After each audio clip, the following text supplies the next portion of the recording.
Fatima was the owner of the small hair salon at the corner of Ogby Street. She was a short, chubby woman with a round face full of dark spots and tired eyes that always seemed half-closed. Her hair was thin and dry, pulled back into a tight bun that did nothing to hide her rough edges. Fatima never smiled fully. When she did, it looked more like a grimace, as if she was in pain. But she was known for her skillful hands. Her customers always left her shop looking beautiful, their hair shining and bouncing with every step they took. But Fatima hated them. She hated their smooth skin, their shiny hair, and the way they laughed without a care in the world. She hated how they talked about their weddings, showing off their rings and talking about their perfect fiancés. Fatima never had a wedding. No one ever asked her to marry them. No one even looked at her twice. She spent her days making other women beautiful, while she remained ugly and alone. It wasn't fair. Today, Adeyabi was sitting in her chair. Fatima's eyes followed Adeyabi's reflection in the mirror. Adeyabi's skin was flawless, the color of golden honey. Her eyes sparkled as she laughed, her smile wide and full of perfect white teeth. Her hair was thick and long, flowing down her back like a black waterfall. Adeyabi was beautiful and she knew it. Fatima gripped the comb tightly, her knuckles turning white. She felt the familiar bitterness rising in her chest, burning like hot coal. She swallowed hard, forcing herself to smile. "I can't believe it's just 2 weeks to my wedding," Adeyabi said, her eyes shining with excitement. "I'm so nervous but so happy. Chaik is the best. He treats me like a queen." Fatima's smile wavered, but she quickly recovered. "You're so lucky," she said, trying to keep her voice light. "Chaik is a good man." "Yes, he is." Adeyabi beamed, her happiness radiating like sunlight. "He spoils me too much. Last week, he took me shopping and told me to buy whatever I wanted. He even picked out my wedding shoes himself. Can you believe it?" Fatima forced a laugh. "You're blessed, my dear." Adeyabi continued to chatter about her wedding plans, her voice high and cheerful. Fatima nodded at the right moments, pretending to listen. Inside, her heart twisted with anger and jealousy. She hated how Adeyabi talked so freely about her happiness, as if it was the most natural thing in the world. As if she deserved it. "You know," Fatima said slowly, her mind racing, "I want to do something special for you." Adeyabi looked at her reflection in the mirror, her eyes curious. "Special? What do you mean?" Fatima put on her best smile, letting her voice drop to a conspiratorial whisper. "I want to give you a special bridal hair treatment, just for you. For free. It's my little gift to you for your wedding." Adeyabi's eyes widened. "Really? Oh my gosh, that's so generous of you." Fatima waved her hand dismissively. "It's nothing. You've been a loyal customer for so long. I just want you to look your best on your special day." Adeyabi's face lit up with gratitude.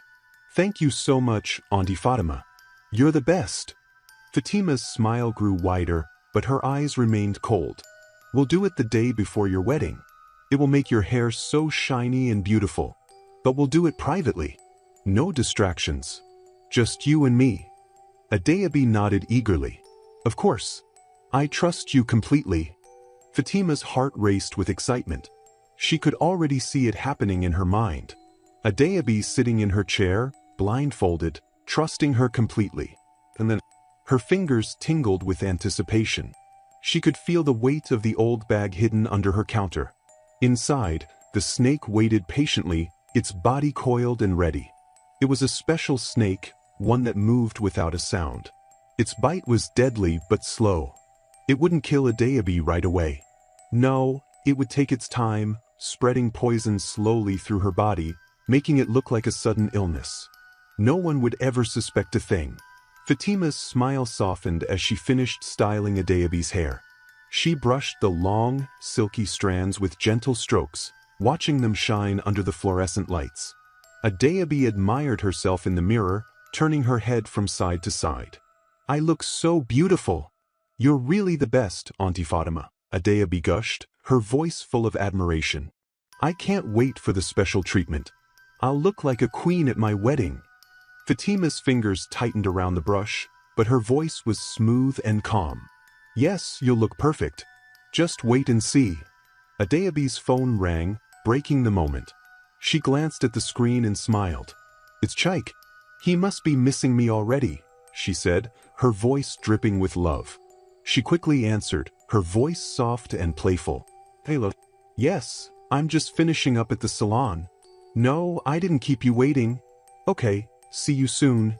She ended the call and stood up, smoothing her dress. I have to go, Auntie Fatima. Thank you so much. I can't wait for the special treatment. You're too kind. Fatima's lips curved into a thin smile. Anything for you, my dear. I'll see you soon. As Adeobi walked out of the salon, her long hair bouncing behind her, Fatima's eyes followed her, cold and calculating. She waited until Adeobi was out of sight before she reached under the counter and pulled out the old bag. She ran her fingers over its rough surface, feeling the faint vibrations from within. She opened it slightly, just enough to see the snake's gleaming eyes staring back at her, unblinking. Fatima's smile grew wider, her teeth showing. She whispered softly, her voice low and sweet. Soon, my friend. Very soon. She closed the bag gently and placed it back under the counter, patting it as if it were a sleeping child. Then, she stood up and started cleaning the salon, humming a soft tune under her breath. Her heart felt light, almost happy. She could already picture Adeobi's beautiful face twisted in pain, her shiny hair dulling as the poison took over. Fatima sighed, feeling the bitterness in her chest melt away. Yes, very soon. Adeobi would learn that beauty was nothing but a curse. And Fatima would be there, smiling, to watch her fall. After Adeobi left the salon, Fatima locked the door behind her. She turned the sign to closed and pulled the blinds down over the windows.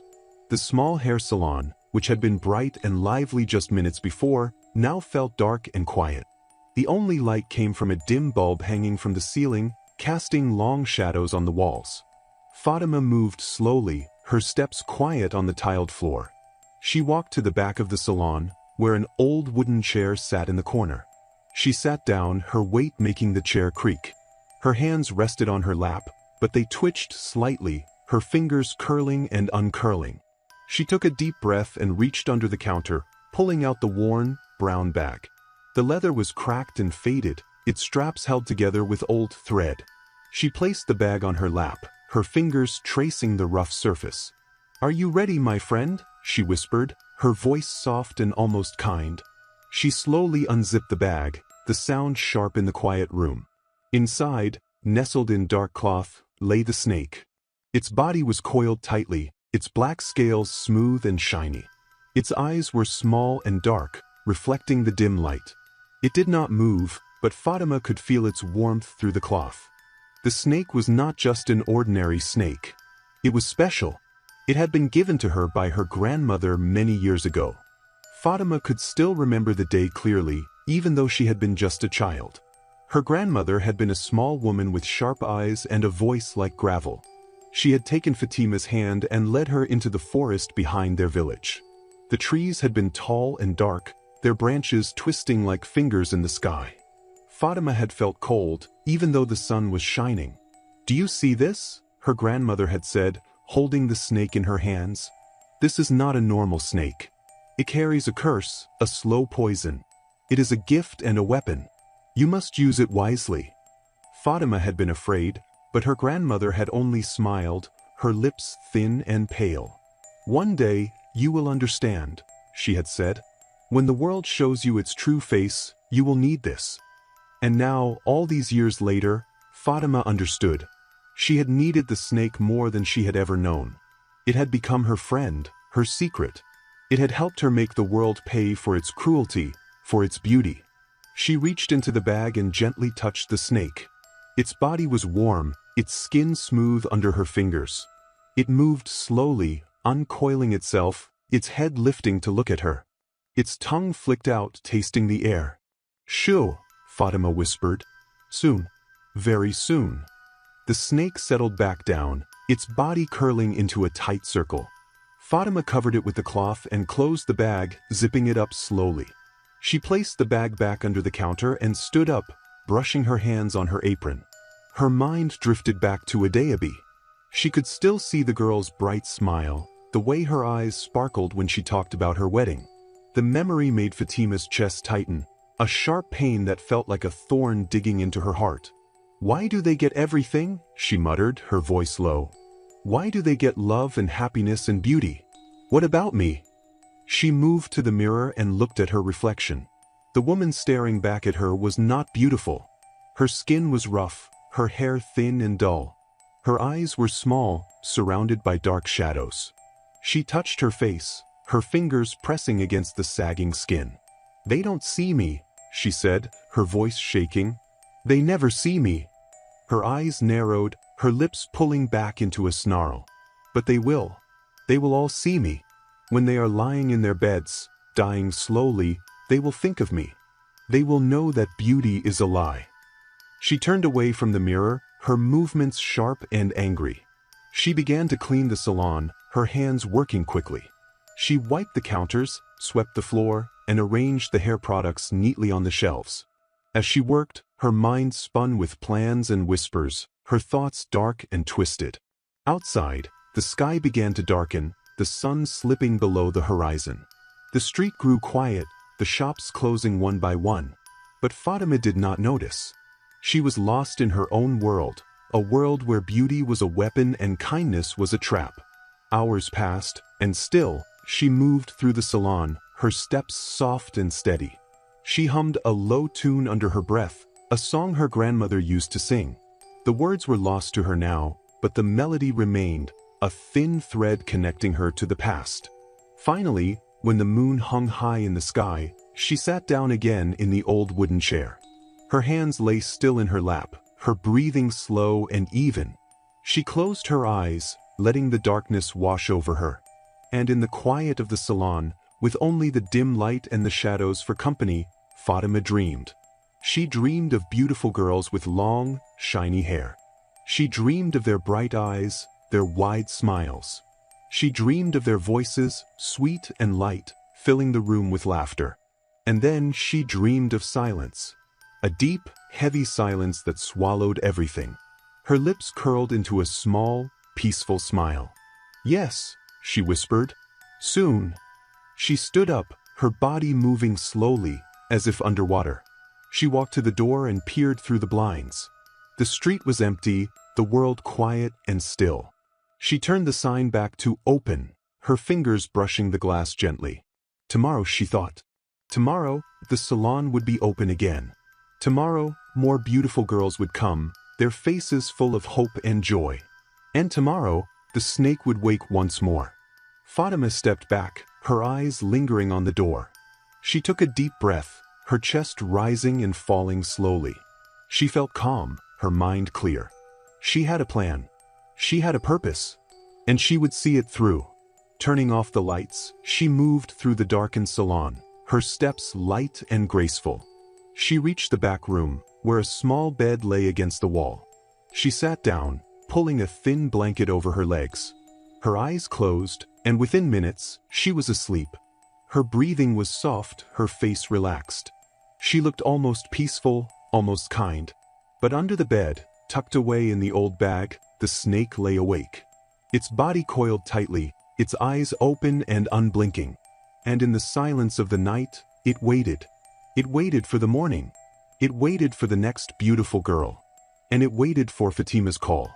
The sun was bright the next morning, its golden light spilling through the windows of Fatima's salon. She opened the door, the bells above it chiming softly. She wore her usual apron, its pockets filled with combs and clips. Her face was blank, her eyes cold and empty. She swept the floor, wiped the mirrors, and arranged the hair products neatly on the shelves. Everything was in place, clean and perfect, just the way she liked it. She glanced at the old bag under the counter, her fingers itching to touch it, to feel the warm body of the snake inside. But she resisted. Not yet. Not until Adayabi arrived. As if on cue, the door swung open, and Adayabi walked in, her smile bright and cheerful. "Good morning, Auntie Fatima," she sang, her voice full of joy. Fatima forced a smile. "Good morning, my dear. You're right on time." Adayabi's face was glowing with excitement. She was wearing a light pink dress that hugged her slim figure perfectly, her long hair flowing down her back in shiny waves. Her skin looked like polished gold under the sunlight, smooth and flawless. Fatima's chest tightened, her heart twisting with envy. But she kept her face calm, her voice soft and sweet. "Are you ready for your special treatment?" Adeyabi's eyes sparkled. "I've been thinking about it all week. You're too kind, Auntie Fatima. I can't wait to see how beautiful my hair will look." Fatima's lips curved into a thin smile. "You look like a queen," she said softly. "Just sit down and relax. I'll take care of everything." Adeyabi giggled and sat down in the big, comfortable chair, her back straight and her shoulders relaxed.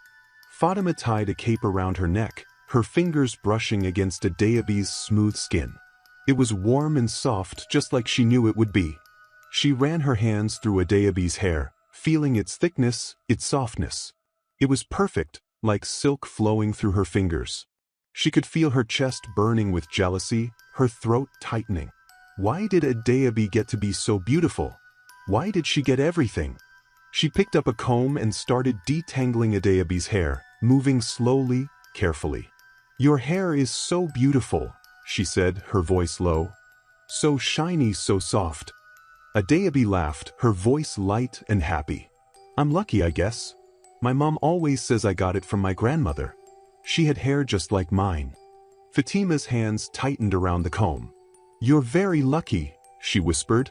"Not everyone is so blessed." Adeyabi didn't notice the bitterness in Fatima's voice. She was too busy talking about her wedding, her eyes bright with excitement. "I can't wait for the big day. Chaik is going to love my dress. It's so beautiful, just like a princess dress. And the way it flows. Oh, Auntie Fatima, you should see it. I feel like a fairy tale bride." Fatima's smile was tight, her jaw clenched. "I'm sure you'll be the most beautiful bride anyone has ever seen," she said, her voice cold and sharp. Adeyabi's face softened, her eyes dreamy. "I can't believe it's finally happening. I've dreamed about this day my whole life. I'm so happy, Auntie Fatima. So happy." Fatima's chest ached, her fingers trembling as she combed Adeyabi's hair. "Papi," she said it so easily, as if happiness was her right, as if she deserved it just because she was beautiful. Fatima forced herself to breathe, to stay calm. She could feel the weight of the old bag under the counter, the faint vibrations of the snake waiting inside. Soon she thought, very soon. She continued working on Adeyabi's hair, washing it gently, massaging her scalp. Adeyabi closed her eyes, sighing with pleasure. "Your hands are magic, Auntie Fatima. This feels amazing." Fatima's lips twitched. "I'm glad you're enjoying it. There's more to come." Adeyabi laughed softly. "You're spoiling me. I feel so special." Fatima's eyes darkened. "You are special," she said, her voice low. "That's why you deserve this." She finished washing Adeyabi's hair and wrapped it in a towel. "Now, for the special cream," she said, her tone light and playful. "This will make your hair shine like the sun." Adeyabi's eyes sparkled. "Really? Oh, I can't wait." Fatima reached into her drawer and pulled out a long, black cloth. "I need to blindfold you for this part. It's a secret formula. No one must see it." Adeyabi's laughter filled the room. "You're so funny, Auntie Fatima. All right, I promise I won't peek." Fatima wrapped the cloth around Adeyabi's eyes, tying it tightly at the back. Adeyabi sat still, her face calm and trusting. "Is it too tight?" Fatima asked, her voice soft. "No, it's fine. I can't see anything," Adeyabi replied, her voice cheerful. Fatima's heart raced. Her fingers tingled with anticipation. She walked slowly to the counter, her eyes fixed on the old bag. She could feel her pulse quickening, her breath coming in short gasps. This was it. This was the moment. She bent down and unzipped the bag, her movements slow and careful. The snake lay coiled inside, its body warm and smooth. Its eyes flicked open, dark and shiny. It lifted its head, its tongue flicking out, tasting the air. Fatima whispered softly, her voice gentle. "It's time, my friend." The snake moved, uncoiling itself, its body sliding out of the bag without a sound. It was long and sleek, its scales shimmering under the light. It moved gracefully, its head low, its eyes fixed on Adeabi. Adeabi sat still, her hands resting on her lap, her head tilted back, completely unaware. "I feel so relaxed," she murmured, her voice soft and dreamy. "You're the best, Auntie Fatima." Fatima's lips curved into a smile. "I'm glad you think so." The snake moved closer, its body sliding across the floor silently. It stopped just behind Adeabi, its head lifting, its tongue flicking out. Fatima's heart pounded, her hands shaking with excitement. Adeabi sighed, her shoulders relaxing. "I feel like I could fall asleep right here." Fatima's eyes glittered. "Go ahead, my dear. Close your eyes and rest." The snake moved swiftly, its body curling around the back of the chair, its head lowering towards Adeabi's neck. It opened its mouth, revealing sharp, thin fangs. Fatima held her breath, her eyes wide with anticipation. This was the moment she had been waiting for. The moment when beauty would fall, and she would be the one to bring it down. The snake struck, its fangs sinking into Adeabi's neck. She gasped, her body tensing, but the bite was quick, painless. She didn't even scream. Her head fell back, her breathing slow and steady, her body relaxing once more. Fatima's smile grew wider. The poison was working. It would spread slowly, taking its time, weakening her body little by little. No one would suspect a thing. They would think it was just an illness, just a fever. Adeabi sighed again, her lips curving into a soft smile. "This feels so good," she whispered. "I feel so tired." Fatima's eyes softened, her voice low and tender. "Rest, my dear. You've earned it." She watched as Adeabi's body went limp, her breathing even and calm. The snake uncurled itself, sliding back into the bag without a sound. Fatima zipped the bag closed, her fingers gentle, almost loving. She placed it under the counter and turned back to Adeabi, her face calm, her eyes cold. "It's done," she whispered. "It's all done." And with that, she began to style Adeabi's hair, her hands moving swiftly, skillfully, as if nothing had happened at all. The sun was bright and cheerful on the morning of Adeabi's wedding day. The sky was clear, the air was warm, and the birds were singing. It was the perfect day for a wedding. Inside Adeabi's family house, the rooms were filled with laughter and excitement. Women moved around in colorful dresses, carrying trays of food and bags of gifts. The air was filled with the sweet smell of flowers and perfume. But Adeabi was lying on her bed, her eyes half open, her face pale and tired. Her breathing was slow, each breath sounding like a soft sigh. Her hair was styled beautifully, just as Fatima had promised. It flowed around her face like a black waterfall, shiny and smooth. But her face looked sickly, her skin dull, her lips pale. Her mother, Mama Adeabi, rushed into the room, her face filled with worry. "Adeabi! Adeabi, are you awake?" She sat on the edge of the bed, placing her hand on Adeabi's forehead. It was burning hot. "Mama," Adeabi's voice was weak, barely a whisper. "I feel so tired." Mama Adeabi's eyes widened with fear. "But today is your wedding day. Everyone is waiting for you. Chaik is waiting for you." Adeabi's eyes fluttered, her vision blurry. I don't feel well. I'm so tired. I can't move." Mama Adeabi touched her daughter's cheek, her hands trembling. "Your body is so hot. You must have a fever." She looked around the room, her heart racing. "Adeabi, don't scare me. Get up." Adeabi's eyes closed slowly, her breathing shallow. "I just need to rest. I'm so sleepy." Mama Adeabi screamed, her voice high and shaky. "Somebody help. Adeabi is sick." Women rushed into the room, their faces pale with worry. Auntie Neka grabbed Adeabi's hand, her fingers cold against Adeabi's hot skin. "What's wrong with her? She was fine yesterday." Mama Adeabi shook her head, tears running down her cheeks. "I don't know. She was fine. She was laughing and happy. And now she's burning up." One of the women ran to get the doctor, her footsteps echoing through the house. Mama Adeabi held Adeabi's hand, her lips moving in silent prayers. "Please God, Please, don't take my daughter.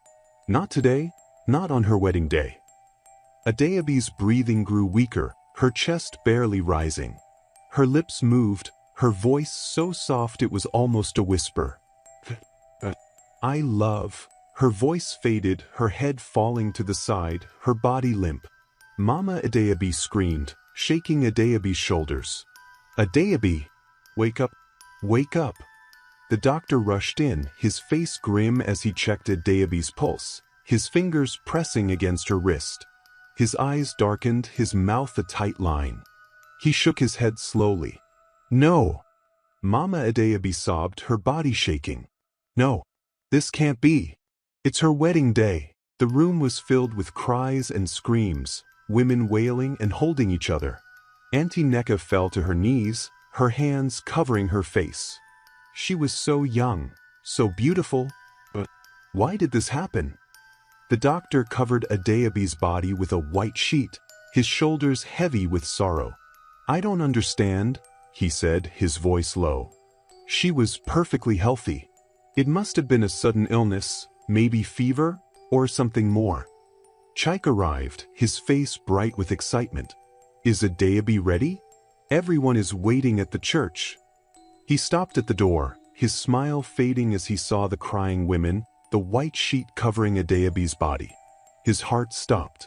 He stumbled into the room, his eyes wide with horror. No. This isn't happening. Adeobi, wake up. He threw himself on the bed, pulling the sheet off her face. Her skin was pale, her eyes closed, her body cold. Adeobi, please, wake up. It's our wedding day. You promised we would be together. His voice broke, tears streaming down his face. Please, Adeobi, please don't leave me. The room was filled with sorrow, the sound of crying echoing through the walls. Outside, the sun continued to shine, the birds continued to sing, completely unaware of the pain inside the house. Fatima stood outside the gate, her eyes cold and empty. She watched the people crying, her lips curling into a thin smile. Perfect, she whispered. Everything went perfectly. She turned and walked away, her steps light and quick. No one noticed her. No one saw the satisfaction in her eyes. No one knew that she was the reason for the sorrow inside the house. She walked back to her salon, her heart light, her mind calm. She opened the door, stepping into the dim room. She locked the door behind her, pulling the blinds down. She moved to the counter and pulled out the old bag, her fingers brushing against its rough surface.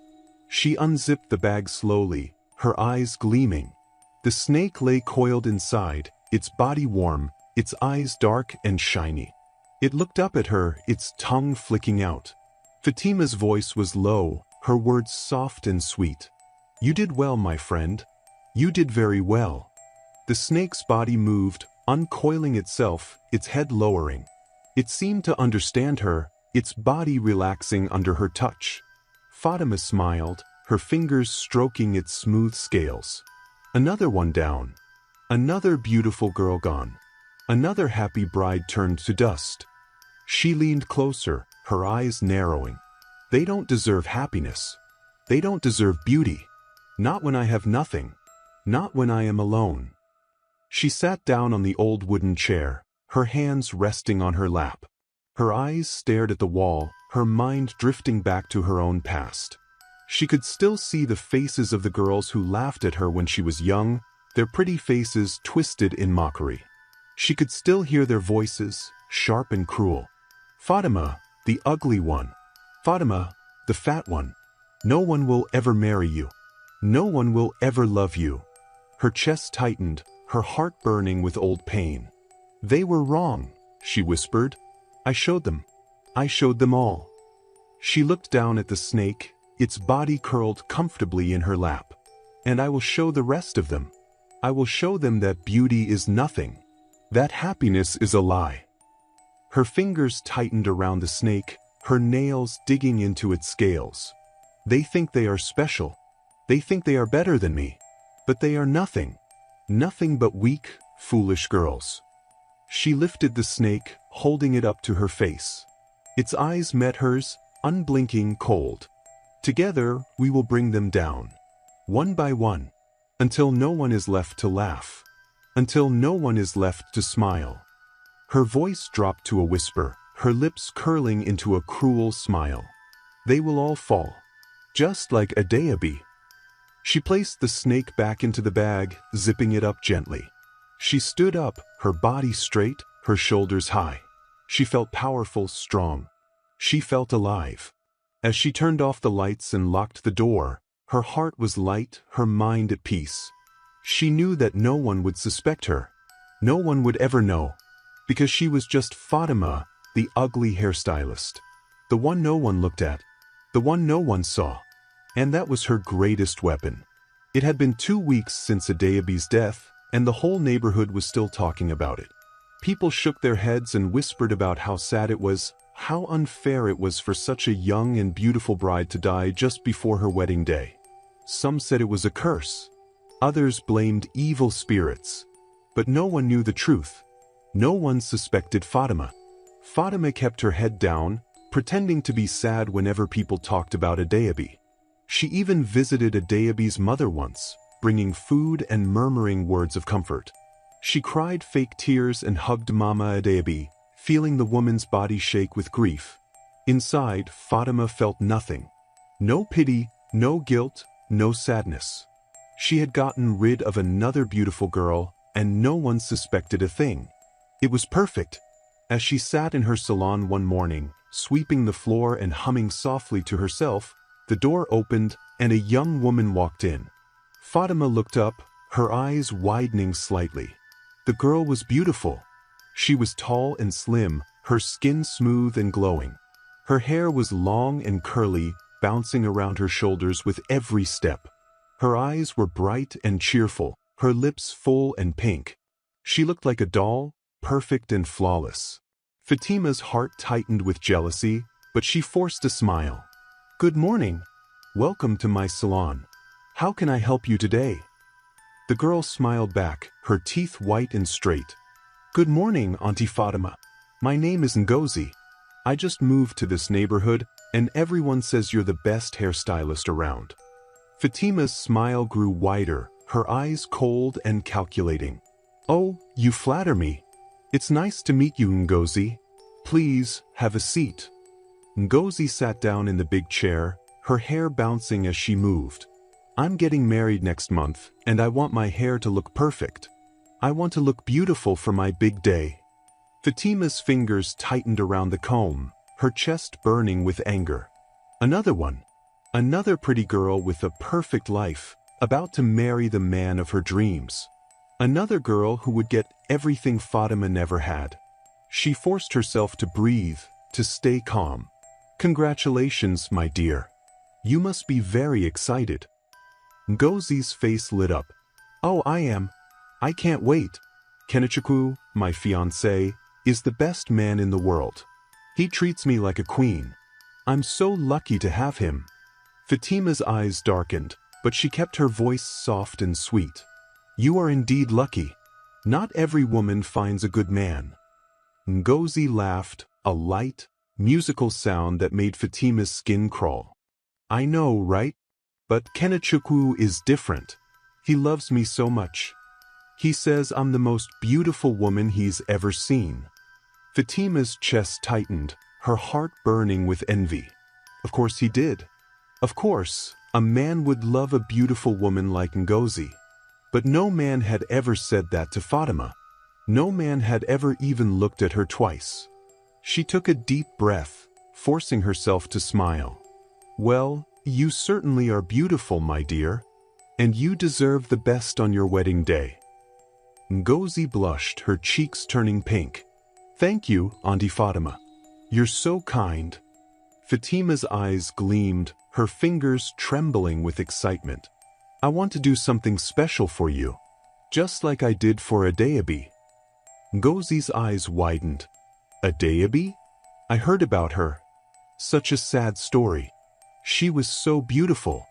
I can't believe she died just before her wedding. It's heartbreaking." Fatima nodded, pretending to look sad. Yes, it was a terrible tragedy. She was such a sweet girl. I wanted her to look perfect for her wedding, so I gave her a special hair treatment. I want to do the same for you as my gift. Ngozi's face lit up. Really? Oh my gosh, that's so generous. Are you sure? Fatima's smile grew wider. Of course, my dear. It's my way of blessing your marriage. We'll do it the day before your wedding in private. Just you and me. It will make your hair shine like gold. Ngozi clapped her hands in excitement. Wow, I feel so special. Thank you, Auntie Fatima. You're the best. Fatima's eyes glittered, her voice low and sweet. Anything for you, my dear. I just want you to be the most beautiful bride. Ngozi grinned, her face glowing with happiness. I can't wait. My friends are going to be so jealous. Fatima's chest tightened, her heart pounding with anticipation. Yes, they would be jealous. They would all watch as Ngozi walked down the aisle, looking like a queen. And then they would watch her fall just like a deity. She continued styling Ngozi's hair, her hands moving skillfully, her face calm and serene. Inside, her mind spun with plans, her thoughts dark and twisted. She could already see it happening, the snake sinking its fangs into Ngozi's neck, the poison spreading slowly through her body, making her weak, making her fall. Ngozi kept talking, her voice cheerful and bright. Kenechukwa's family is flying in from America. They're all so excited to see me. I want to look perfect for them. I want them to love me as much as he does. Fatima's jaw clenched, her fingers tightening around the comb. Of course, my dear. You deserve to be loved. Ngozi beamed. I do, don't I? I mean, every girl dreams of a perfect wedding. I'm so lucky to have everything I ever wanted. Fatima's smile wavered, her chest burning with rage. But that word again. But beautiful. Happy. She hated that word. She hated everything about it. She forced herself to breathe, to stay calm. Yes, you are lucky. And you will be the most beautiful bride. Ngozi's eyes sparkled. Thanks to you, Auntie Fatima. I'm so glad I came here. Fatima's lips curled into a cold smile. Me too, my dear. Me too. She finished styling Ngozi's hair, watching it bounce and shine under the light. It was perfect, silky and smooth, just like a database. It would look even better when it was lying still, lifeless, dull. She touched the hair gently, her fingers sliding through the curls. You have beautiful hair, Ngozi. It's like silk. Ngozi giggled. Oh, stop it. You're making me blush. Fatima's eyes gleamed. I'm just telling the truth. You are truly blessed. Ngozi stood up, admiring herself in the mirror. I love it. You're amazing, Auntie Fatima. I can't wait for the special treatment. I'll look like a queen. Fatima's smile grew wider, her eyes cold and calculating. Yes, my dear. You will look perfect. Just wait and see. Ngozi hugged her, her body warm and soft. Fatima stood still, her arms stiff by her sides. She hated the feel of Ngozi's perfect skin, the smell of her sweet perfume. Ngozi pulled away, her face glowing. Thank you again. I'll see you the day before my wedding. Fatima watched as Ngozi walked out of the salon, her hair bouncing, her head held high. She stood there, staring at the door long after Ngozi was gone, her heart pounding with excitement. Another one. Another beautiful girl who would fall. Fatima's lips curled into a smile, her eyes cold and empty. Yes, she whispered. Another one down. Another one to fall. She turned and walked to the counter, her movements slow and graceful. She touched the old bag, her fingers brushing against the rough leather. Inside, the snake waited, its body coiled, its eyes dark and shiny. She could feel it moving, feel its power, its hunger. And she knew that very soon it would feed again. Amara sat on her sister's bed, holding Adeabi's wedding dress against her chest. The soft, white fabric was cold in her hands, the lace delicate and beautiful. It was the dress Adeabi had dreamed of wearing as she walked down the aisle. But that day never came.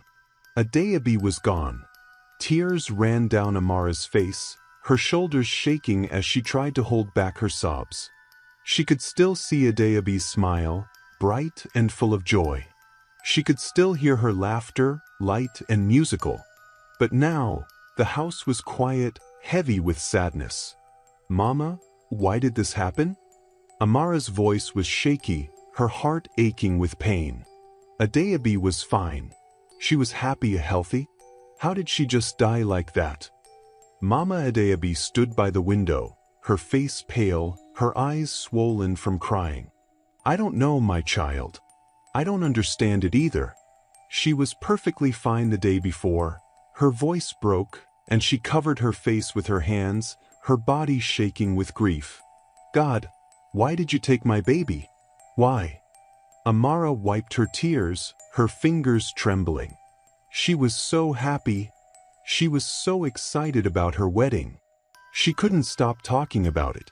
She couldn't wait to marry Chaik. Mama Adeabi turned away from the window, her shoulders slumped. They said it was fever, a sudden sickness that took her away. Amara shook her head, her eyebrows knitting together. No, that doesn't make sense. Adeabi was strong. She never got sick. Not like that. Not suddenly, not just like that. Mama Adeabi's eyes were tired, her voice weak. Sometimes things just happen. Maybe it was a curse. Maybe it was fate. Amara's chest tightened, anger rising inside her. "No, I don't believe that. Something's wrong. This doesn't feel right. Something happened to her."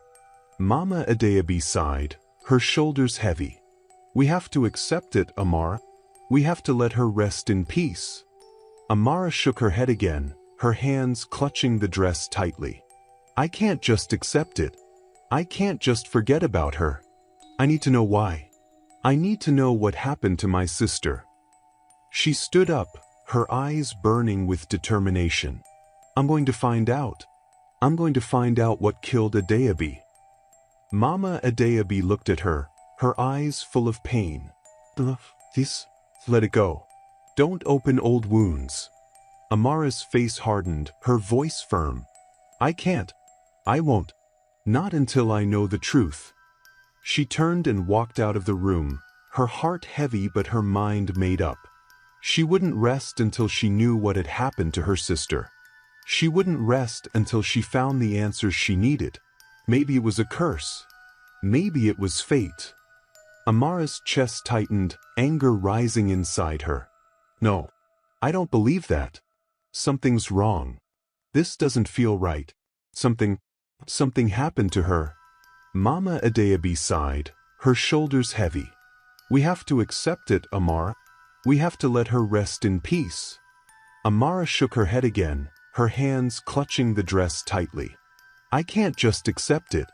I can't just forget about her. I need to know why. I need to know what happened to my sister." She stood up, her eyes burning with determination. "I'm going to find out. I'm going to find out what killed Adeabi." Mama Adeabi looked at her, her eyes full of pain. Let it go. Don't open old wounds." Amara's face hardened, her voice firm. "I can't. I won't. Not until I know the truth." She turned and walked out of the room, her heart heavy but her mind made up. She wouldn't rest until she knew what had happened to her sister. She wouldn't rest until she found the answers she needed. She walked down the street, her steps fast and steady.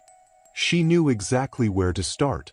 She remembered Adeabi's excitement, her bright eyes when she talked about her free hair treatment. "Auntie Fatima is so nice. She's giving me a special hair treatment for free. Just for me," Adeabi had said, her voice full of joy.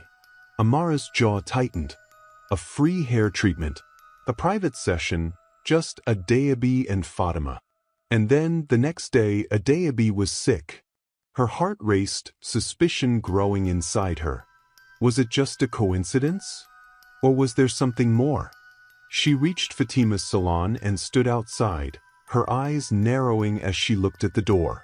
It was closed, the blinds pulled down. The sign read closed, but Amara could hear movement inside. She took a deep breath and knocked on the door, her fingers tapping lightly on the glass. After a moment, the door opened, and Fatima stood there, her face blank, her eyes cold. "Oh, Amara, what are you doing here?" Amara forced a smile, her voice calm. "I was just passing by and thought I'd check on you. I know Adayabi was close to you. I wanted to see how you were doing."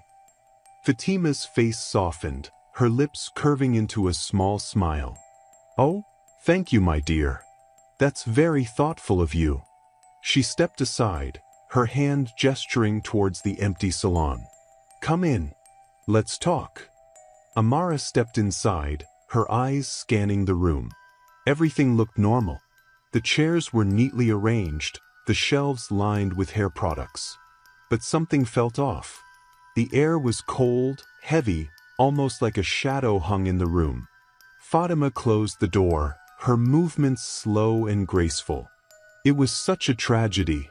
Poor Adayabi. She was such a sweet girl. Amara looked at Fatima, her eyes narrowing slightly. She was fine when she came here. Did she say anything about feeling sick? Fatima shook her head, her face calm. No. She was perfectly fine. We laughed and talked. She was so excited about her wedding. Amara's chest tightened.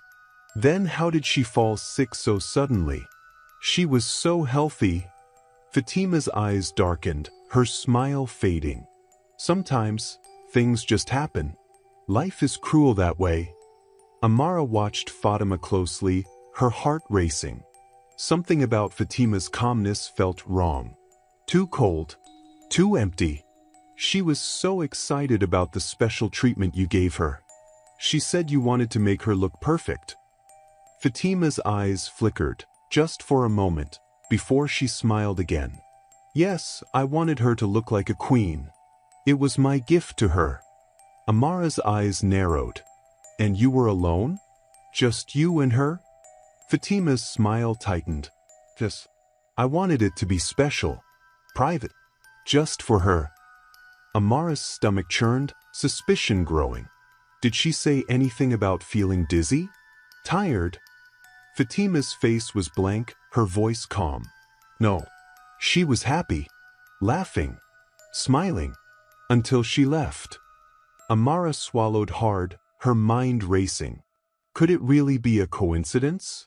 Or was there something Fatima wasn't saying? Fatima stepped closer, her eyes cold and sharp. Why all the questions, Amara? You sound suspicious. Amara's heart skipped a beat, her body tensing.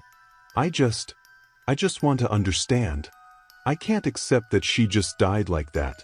It doesn't make sense. Fatima's smile returned, cold and cruel. Sometimes things don't make sense. Sometimes life is just unfair. Amara's chest tightened, her skin crawling. There was something in Fatima's eyes, something dark and twisted. Something that sent chills down her spine. She forced a smile, her voice shaking. You're right. Life is unfair. She took a step back, her eyes never leaving Fatima's face. I should go. Thank you for your time, Auntie Fatima. Fatima's smile grew wider, her eyes gleaming. Of course, my dear. Anytime. Amara turned and walked out of the salon, her heart pounding. As she stepped into the sunlight, her body shivered, her skin cold. She knew deep down that something was wrong. Something was very, very wrong. She looked back at the salon, her eyes narrowing.